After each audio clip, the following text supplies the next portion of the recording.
Hello students, how are you? In this video, we study about microsporogenesis. ठीक है, इस इतने बड़े जो वर्ड है बच्चों, अगर हम इसको तोड़ रहे हैं तो देखिए क्या बनता है।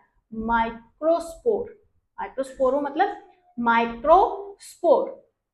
जिनेसिस का मतलब होता है जनरेट करना या बनना, generation, to generate. Okay, microspore को जनरेट करने का प्रोसेस कहलाता है माइक्रोस्पोरोजेनेसिस। वेरी वेरी इंपॉर्टेंट है। इससे पहले जो मैंने आपको क्लास में पढ़ाया था स्ट्रक्चर ऑफ माइक्रोस्पोरेंजिया, वो भी बहुत इंपॉर्टेंट है। क्यों? हमारा जो बड़ा क्वेश्चन होता है एग्जाम में, बोर्ड एग्जाम में, वो यहाँ से निकल के आता है। ठीक है, हर साल हर एक साल को छोड़ छोड़ के एग्जामिनर इसमें से क्वेश्चन पूछता है। सीधा क्वेश्चन पूछता है, explain the structure of microsporangia. ठीक है, कुछ भी गलत नहीं है, कुछ भी कठिन नहीं है, सब कुछ बहुत इजी है। ठीक है, तो आपको इसके ऊपर फोकस रखना है। आगे जो माइक्रोस्पोरेंजिया हमने पढ़ लिया। ठीक है, 4 लेयर्स होती हैं, epidermis, endothecium, middle layer and this is tapetum. ठीक है, अब सेंटर में जो स्पोरोजिनस टिश्यू था उसका क्या रोल है? उसका रोल है बच्चों माइक्रोस्पोरोजेनेसिस करवाने का। ठीक है, ये माइक्रोस्पोरोजेनेसिस कराता है, माइक्रोस्पोर को बनाता है। कैसे बनाता है? ठीक है, तो वो हम पढ़ते हैं। हमने कहा था कि ये पूरा का पूरा जो सेंट्रली पार्ट है वो क्या है? स्पोरोजिनस टिश्यू का बना हुआ है, स्पोरोजिनस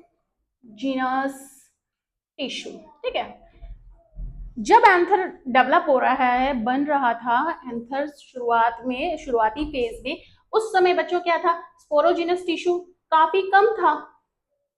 तो इसने अपना नंबर बढ़ाने के लिए, नंबर बढ़ाना हो, सेल को रिपेयर करना हो, सेल को नंबर बढ़ाना हो, तो डिवीजन कौन सा लगाता है बच्चे? माइटोसिस लगता है। कौन सा डिवीजन लगता है? माइटोसिस।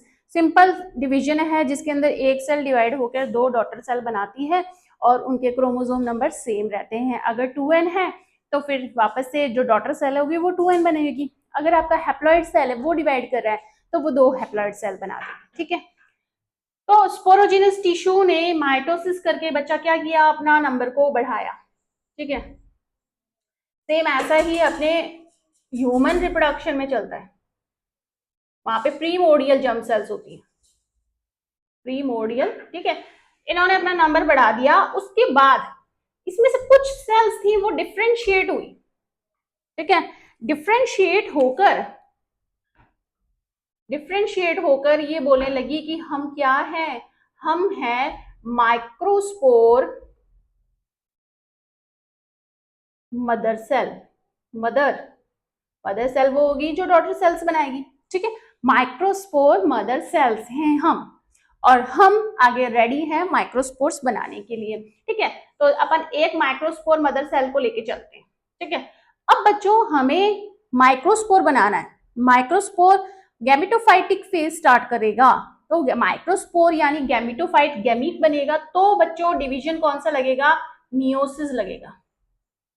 मियोसिस या मियोटिक डिवीजन लगेगा, मियोटिक डिवीजन लगेगा। मियोसिस डिवीजन में क्या है?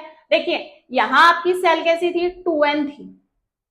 माइक्रोस्पोर मदर सेल है, इसका भी सेल कैसा है? 2n है। ठीक है, अब मियोसिस कर रहा है। मियोसिस में हमें पता है कि एक सेल डिवाइड होकर 4 हैप्लॉइड सेल्स बनाती है। कितनी हैप्लॉइड सेल्स बनाती है बच्चों? 4 हैप्लॉइड सेल्स बनाती हैं। तो इसने क्या किया? मियोसिस करके 4 हैप्लॉइड सेल्स बनाई। ये 1 नंबर, 2 नंबर, 3 नंबर, 4 नंबर। पर ये बोली हम तो बहुत अच्छी तरीके से अरेंज होंगे, हम टेट्राड के फॉर्म में अरेंज होंगे, हम इस तरीके से अरेंज होंगे। तो बच्चों ये टेट्राड के फॉर्म में अरेंज होते हैं। एक cell this is second cell, this is third, और एक इसके पीछे। तो ये बनके क्या आई थी? माइक्रोस्पोर। माइक्रोस्पोर मियोसिस करने पर एक सेल 4 हैप्लॉइड सेल बना रही हैं। ये मियोसिस डिवीजन है बच्चों। मियोसिस डिवीजन से 4 हैप्लॉइड सेल्स बनी। ये मैंने आपको 4 सेल दिखाई, इनका अरेंजमेंट ऐसा होता है। ठीक है, ये कहलाता है माइक्रोस्पोर टेट्राड। टेट्राड मतलब 4 का जोड़ा, ये चिपकी हुई रहती है।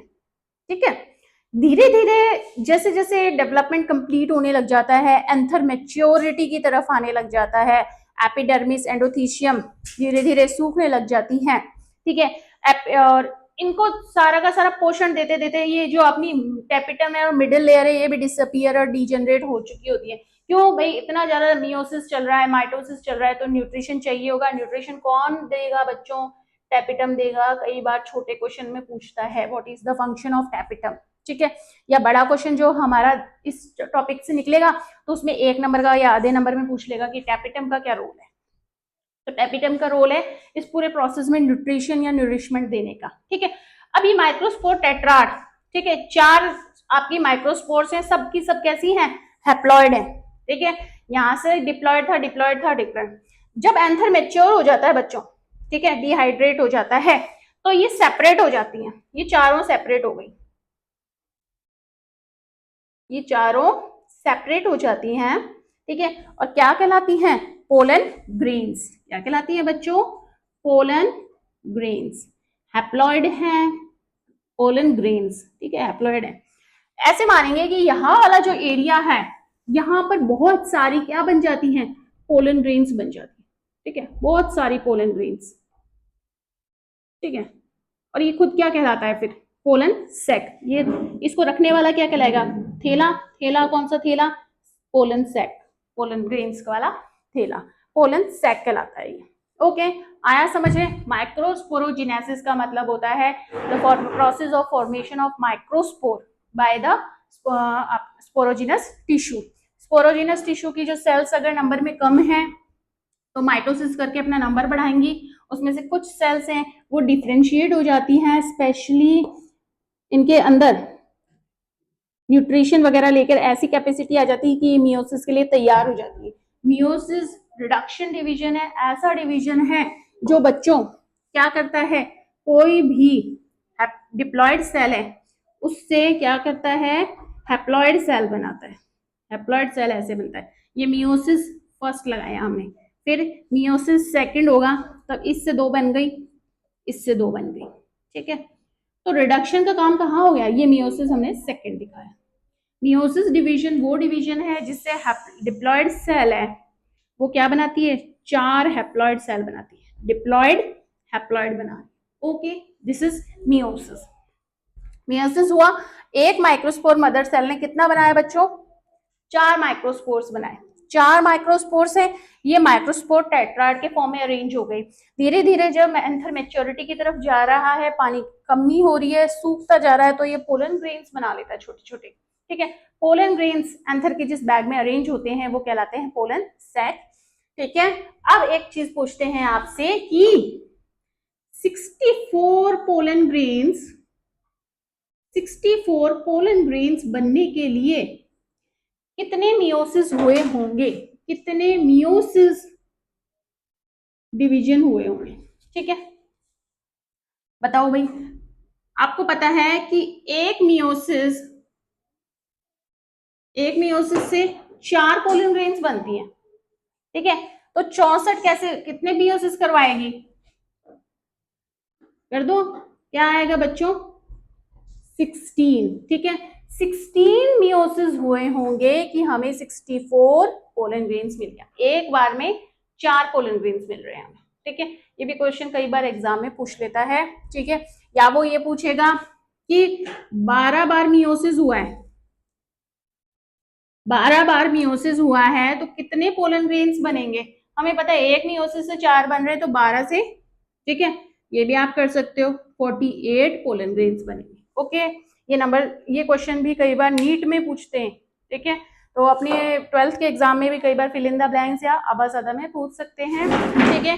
I hope you understood microsporogenesis. Thank you.